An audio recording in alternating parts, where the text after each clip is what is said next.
Hello, this is Lori Bateman, and today I'm going to talk about LGBTQ youth in urban and rural settings. First of all, I like to just go over a few definitions. Um, a lesbian is a woman that is sexually attracted to other women.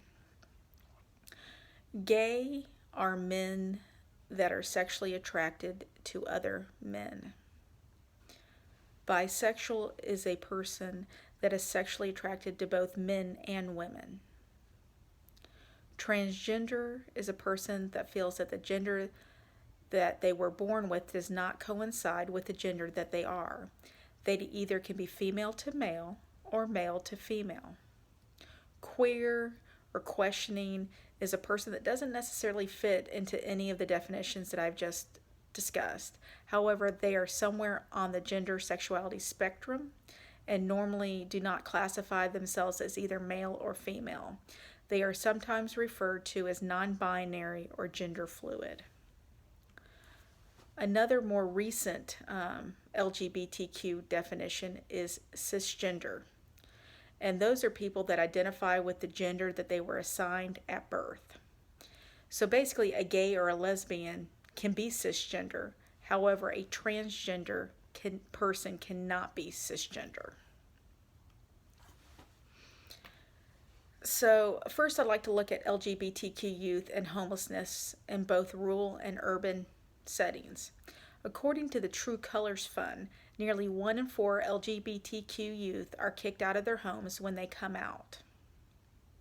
And 40% of the total homeless youth population currently considers themselves LGBTQ.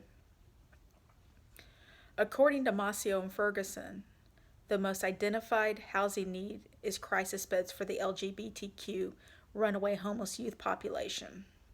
And without services for the older LGBTQ runaway homeless youth, there is a more increased chance of homelessness as they become adults.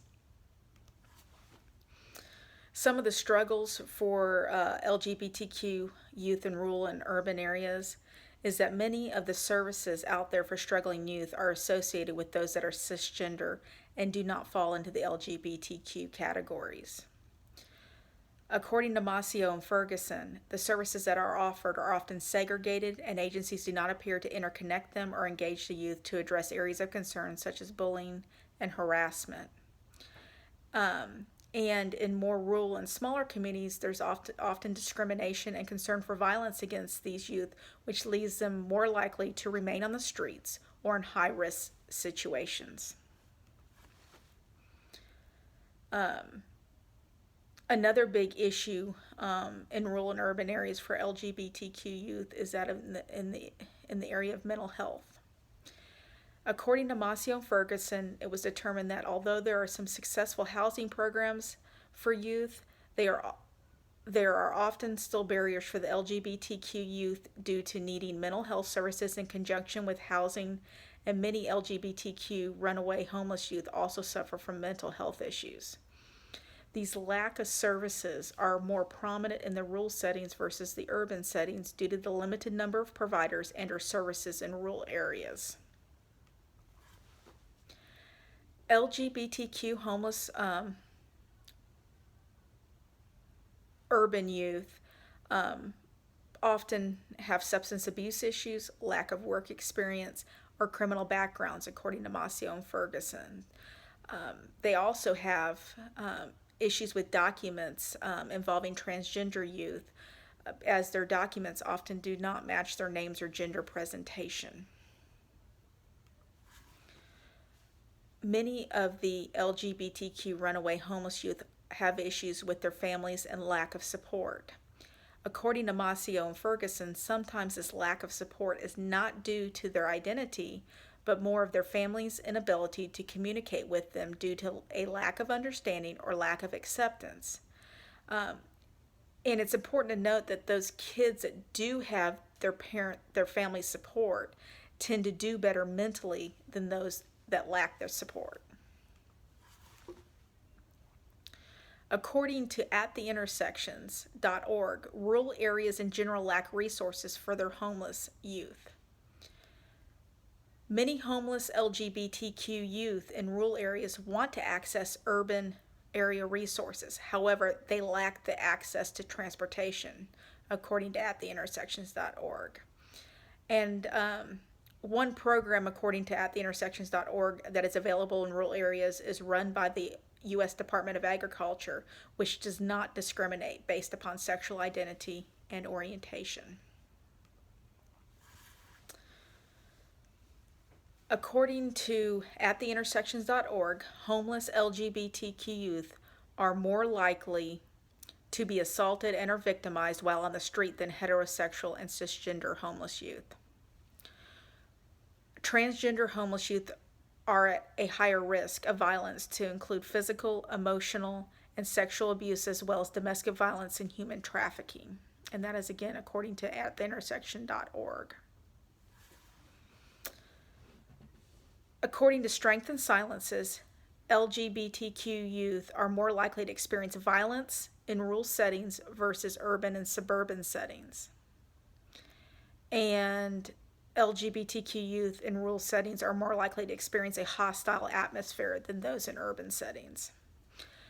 I believe that due to a lack of resources, understanding, and acceptance in rural communities, it would make sense that LGBTQ youth are more likely to run away and become homeless than their urban peers.